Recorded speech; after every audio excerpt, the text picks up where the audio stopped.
السلام علیکم ناظرین، میں عبدالجبار سمرو حاضر ہوں آپ کے program behind the news with Abdul Jabbar Soomro کے ساتھ۔ تو آج شروع کرتے ہیں آج کا ولاگ ہمارا پاکستان کی عظیم شخصیت اور مسلم دنیا کی پہلی خاتون وزیر اعظم محترمہ شہید بے نظیر بھٹو کے نام پہ ہے۔ تو شروع کرتے ہیں۔ محترمہ بے نظیر بھٹو جو شہید ذوالفقار علی بھٹو کی صاحبزادی ہیں اور ان کے بعد ان کی سیاسی وارث بنی۔ محترمہ بے نظیر بھٹو کا نام اس وقت زیادہ سامنے آیا جب 1977 میں 5 جولائی کو ضیاء رجیم نے مارشل لا لگا کر جناب ذوالفقار علی بھٹو کو گرفتار کر لیا اور بیگم نصرت بھٹو اور بے نظیر بھٹو کو سالہ ریسٹ ہاؤس میں نظر بند کر دیا۔ تو وہاں سے یہ نام پہلے شروع ہوا۔ پھر ذوالفقار علی بھٹو کو جب ضمانت پہ رہا کیا گیا تو 70 کلفٹن پر چار دیواری کا تقدس پامال کرتے ہوئے رات کو 2 بجے پھر اس وقت کے فوجی رجیم اندر گھس گئے 70 کلفٹن میں، اور ذوالفقار علی بھٹو کو گرفتار کیا گیا نواب احمد محمد خان کے قتل کے مقدمے میں، اور پھر یہاں سے یہ ایک داستان شروع ہوئی۔ محترمہ بے نظیر بھٹو صاحب کی گرفتاری کے بعد بیگم نصرت بھٹو نے پارٹی کو لیڈ کیا، لیکن پھر جو ہے ذوالفقار علی بھٹو کی شہادت کے بعد بے نظیر بھٹو سامنے آئیں۔ ہماری محترمہ بے نظیر بھٹو کے ساتھ پہلی ملاقات اگست 1979 میں ہوئی تھی، جب وہ پہلی رمضان کی عید پر المرتضیٰ لاڑکانہ میں تھی۔ تو ہم عید کے دوسرے دن وہاں ان سے ملے تھے۔ یہ میری محترمہ کے ساتھ پہلی ملاقات تھی، اور ہم جو پورا ڈیلیگیشن تھے وہاں ان سے ملاقات کرنے گئے تھے اور ان سے تعزیت کی تھی بھٹو صاحب کی شہادت پر۔ اس کے بعد پھر کئی بار محترمہ سے ہماری ملاقات ہوئی، اور یہ بات بتاتے ہوئے مجھے فخر محسوس ہو رہا ہے کہ ہم نے محترمہ بے نظیر بھٹو کو دعوت دی تھی کہ وہ ہمارے شہر مورو آئیں اور مورو شہر سے اپنا پروگرام کریں۔ وہاں ہم نے ایک خواتین کا جلسہ رکھا تھا۔ وہ بظاہر چھوٹا سا جلسہ تھا جو ہم نے رکھا تھا، کہ ہم نے کہا کہ کچھ خواتین آئیں گی، کوئی 500-1000 کے قریب، تو ایک چھوٹی جگہ تھی، لیکن ہمیں نہیں معلوم تھا کہ جیسے بے نظیر بھٹو آئیں تو پتہ نہیں کہاں سے لوگ نکل آئے، کہاں سے خواتین نکل آئیں۔ ہزاروں کی تعداد میں خواتین آ گئی مورو شہر سے، آس پاس کے دیہاتوں سے، اور ایک بہت بڑا جلسہ بن گیا۔ اندر تو جگہ نہیں تھی، باہر سڑکوں پہ عورتیں کھڑی تھی۔ تو اس کے بعد یوں سمجھیں کہ محترمہ بے نظیر بھٹو کا سیاسی سفر مورو سے شروع ہوا، اور ہمیں اس بات کا بھی فخر ہے کہ اس وقت جو جنرل ضیاء نے جو انتخابات کا اعلان کیا تھا 1977 کے مارشل لا کے بعد، تو شہید ذوالفقار علی بھٹو نے بھی جو قومی اسمبلی کے فارم بھرے تھے اس میں لاڑکانہ کے علاوہ لیاری سے بھرا ہوا تھا، اور ہمارے شہر مورو سے اس نے بھرا تھا۔ مورو شہر سے ذوالفقار علی بھٹو اس وقت بلا مقابلہ منتخب ہو گئے تھے، اور جو ضیاء نے انتخابات ملتوی کیے اسی اسمبلی کے بھی وہ جو ہے منتخب ایم این اے تھے۔ مورو سے وہ بلا مقابلہ کامیاب ہم نے ان کو کرایا تھا۔ یہ ہمارے شہر کا اعزاز تھا۔ اس کے بعد محترمہ بے نظیر بھٹو کی طرف آتے ہیں۔ شہید محترمہ بے نظیر بھٹو 1953 میں پیدا ہوئیں، جون 1953 میں۔ اس کے بعد انہوں نے ابتدائی تعلیم کراچی کلفٹن کے ایک اسکول میں ادا کی ہے 10ویں تک۔ اس کے بعد وہ باہر چلی گئیں ہارورڈ یونیورسٹی، پھر آکسفورڈ یونیورسٹی سے تعلیم حاصل کی۔ بے نظیر بھٹو پاکستان کی دوسری شخصیت تھیں جنہوں نے آکسفورڈ کی یونین کی وہ پریزیڈنٹ بنی تھی۔ اس سے پہلے پاکستان کی ایک اور شخصیت مظہر اعز قاضی اس کے پریزیڈنٹ رہ چکے ہیں، اور وہ بھی شہید ذوالفقار علی بھٹو کے بعد میں پریس سیکرٹری بنے تھے۔ تو یہ محترمہ بے نظیر بھٹو کی سیاسی ابتدا تھی اپنے دور کی۔ وہ پاکستان واپس آئیں بھٹو صاحب کے دور میں، اور جہاں شملہ ایگریمنٹ ہوا وہاں بھی بے نظیر بھٹو ان کے ہمراہ تھی، اور مختلف دوروں پر بے نظیر بھٹو ان کے ساتھ ہی رہیں۔ اس طرح وہ اپنے اندر میں ایک سیاسی ورثہ جو ہے جذب کرتی رہیں۔ تو بھٹو صاحب کی شہادت کے بعد محترمہ بے نظیر بھٹو نے جس جدوجہد کو شروع کیا وہ اپنے مثال آپ ہے۔ اس میں سب سے بڑی جدوجہد ایم آر ڈی تحریک تھی، جو تقریباً 4 مہینے سے زیادہ عرصہ جاری رہی۔ گو اس میں پنجاب KPK اور بلوچستان میں اس تحریک کا اتنا زور نہیں ہوا، وہاں کچھ دنوں تک چلا، لیکن سندھ میں یہ تحریک بڑی تیزی کے ساتھ چلی اور بڑی شد و مد کے ساتھ چلی۔ اندرون سندھ میں بہت زیادہ چلی۔ اس میں دادو، مورو، خیرپور ناتھن شاہ، میہر، قاضی امن، سکرن، یہ علاقے وہ تھے جو اس وقت ویٹنام بنے ہوئے تھے۔ روزانہ یہ BBC پر ہمارے شہر ان خبروں میں ہوتے تھے روزانہ ان شہروں کی کوئی نہ کوئی خبر ہوتی تھی کہ مورو میں آج یہ ہو گیا، دادو میں یہ ہو گیا۔ اور دادو کے لوگوں نے اس وقت کے عامر جنرل ضیاء کو، جو اس زمانے میں مورو دادو پل کا افتتاح کرنے کے بعد دادو گئے تھے، تو وہاں سرکٹ ہاؤس میں ہزاروں افراد نے ضیاء کے سامنے مظاہرہ کیا اور گدھوں پر جنرل ضیاء لکھ کر ضیاء کے آگے ڈال دیے تھے۔ اور یہ سب سے بڑی ایک کھلی نفرت کا اظہار لوگوں نے کیا تھا ضیاء کے ساتھ۔ تو محترمہ بے نظیر بھٹو کی جدوجہد جاری رہی، لیکن انہوں نے ہمیشہ اس بات پہ زور دیا کہ جدوجہد جو ہے جمہوریت کے تحت ہو، آئین کے تحت ہو اور پرامن ہو، کسی کو بھی جو ہے قانون ہاتھ میں نہیں لینا دینا۔ انہوں نے MRD تحریک بنائی، اس میں تمام سیاسی جماعتیں شامل تھیں بشمول جماعت اسلامی، لیکن بعد میں جنرل ضیاء نے اپنے ہی لوگوں کے ہاتھوں ایک طیارہ اغوا کرا کے کابل پہنچایا، جس کا الزام جو ہے ذوالفقار علی بھٹو کے صاحبزادے میر مرتضیٰ بھٹو پہ لگایا گیا۔ اس جو ہے الزام کے بعد پاکستان MRD تحریک سے جو ہے اس کی جدوجہد رک گئی۔ یہ بھی ایک ضیاء کی چال تھی۔ اس میں پھر جماعت اسلامی اور دوسری جماعتیں اس سے باہر نکل گئیں، اور یوں ایک جمہوری تحریک جو آگے بڑھ رہی تھی اس کو دھچکا لگا، اور تقریباً 6-8 مہینے اس کی تحریک کا کوئی اجلاس ہی نہیں ہوا۔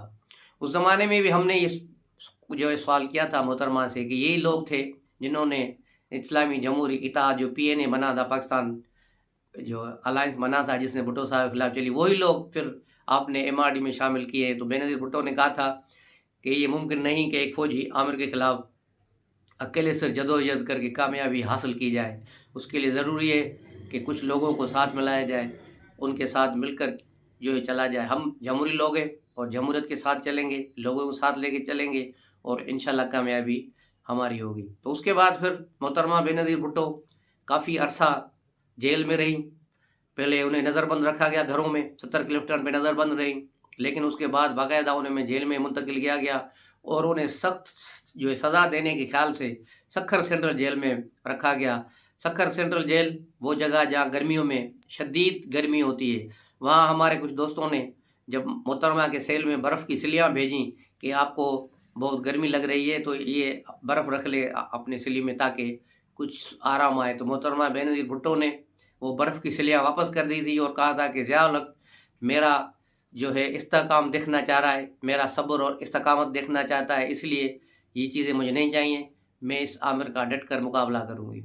تو محترمہ بے نظیر بھٹو کی یہ بہادری تھی اور یہ جگر تھا، وہ ذوالفقار علی بھٹو والی بات تھی، اس میں کوئی کمی نہیں آئی، کسی بات پہ انہوں نے سمجھوتا نہیں کیا۔ جس طرح آج کل کا ایک لیڈر ہے جو اپنے آپ کو بڑا انقلابی کہہ رہا ہے، لیکن صبح انقلابی ہوتا ہے اور رات میں جو ہے بھٹو کو جو چاٹتا رہتا ہے۔ تو اس طرح کی کوئی سیاست نہیں تھی، ایک سیدھی سیاست تھی، اور اسی سیدھی سیاست میں محترمہ بے نظیر بھٹو نے آخر تک اپنی جان دے دی۔ پھر 10 اپریل 1986 کو محترمہ پاکستان واپس آئی تھی، تو وہ دیکھنے کے قابل تھا جس طرح بے نظیر بھٹو کا لاہور میں استقبال ہوا، پورا پنجاب امنڈ آیا تھا، لوگ تھے۔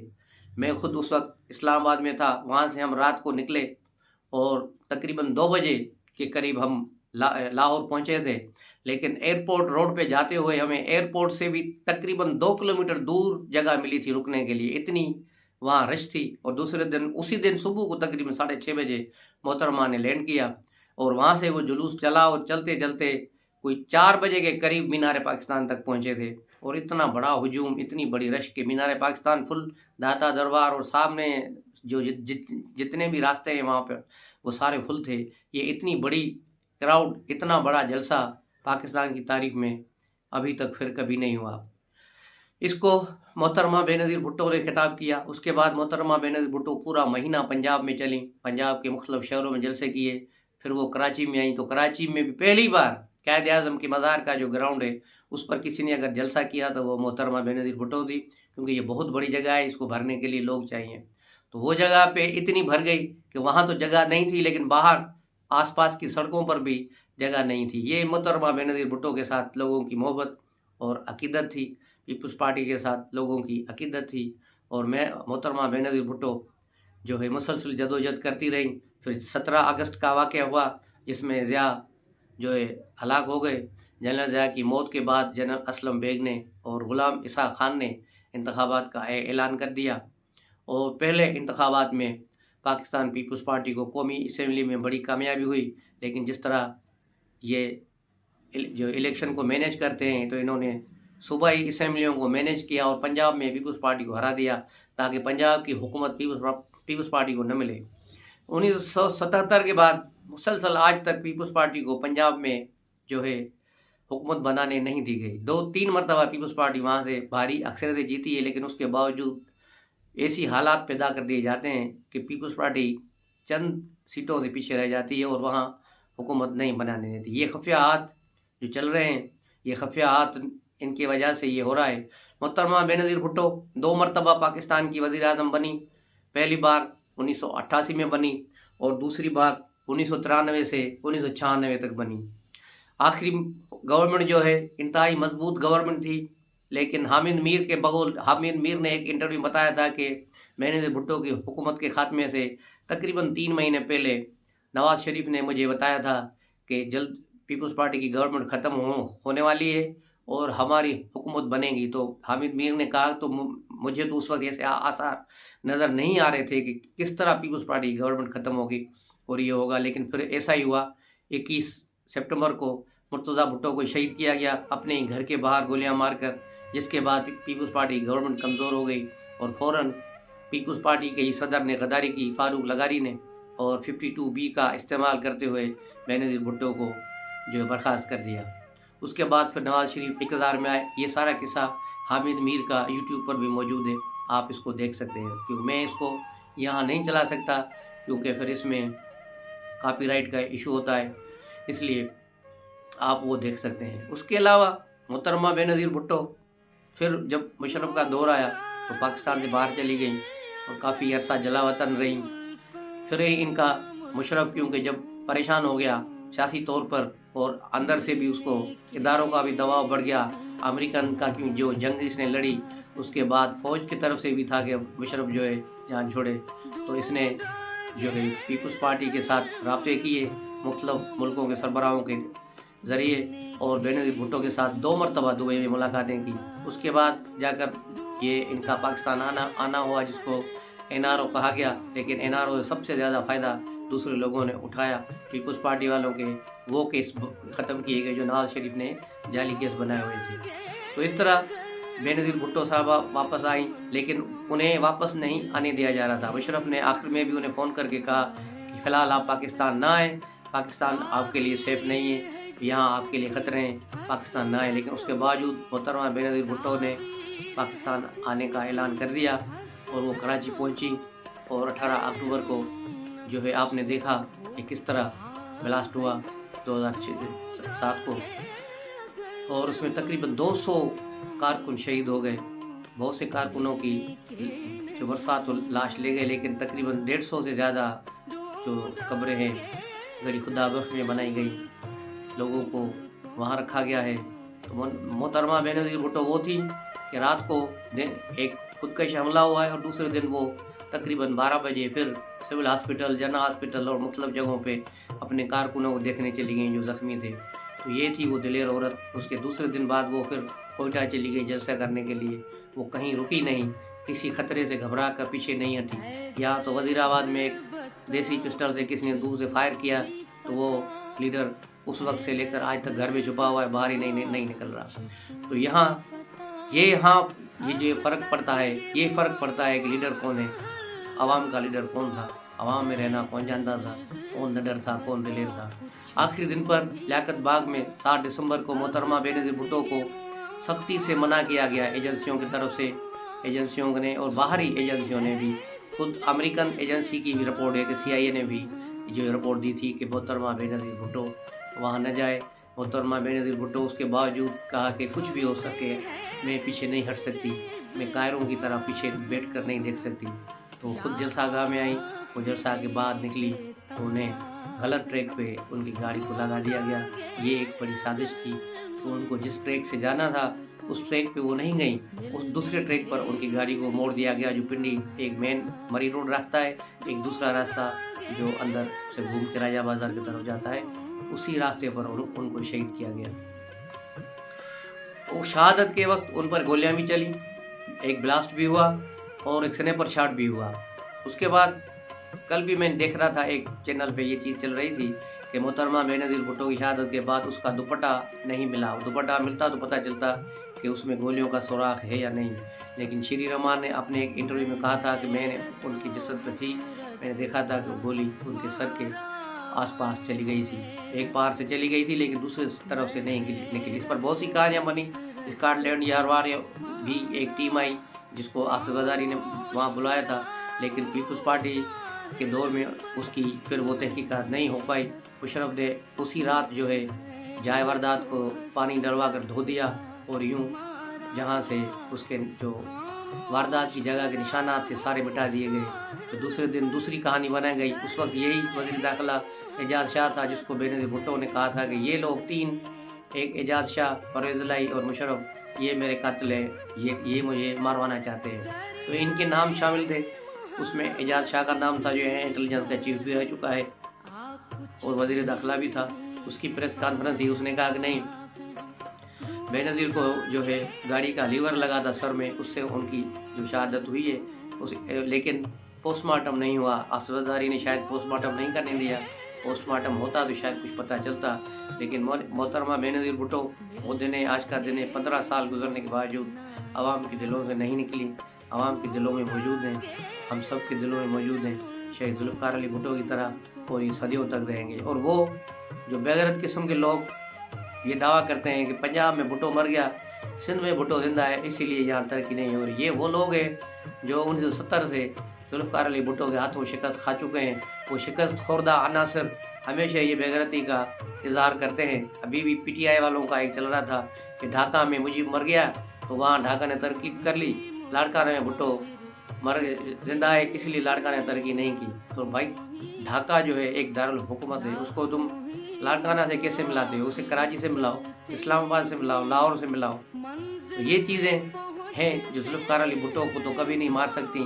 जुल्फ़िकार अली भुट्टो और बेनज़ीर भुट्टो को कभी नहीं मार सकती। वो हमेशा ज़िंदा रहेंगे लेकिन उनके दुश्मन हमेशा जलते रहेंगे। जिस तरह हज़रत इमाम हुसैन अली मकाम का नाम हमेशा ज़िंदा रहेगा, उनके नाम पर दुनिया कुर्बान होती रहेगी।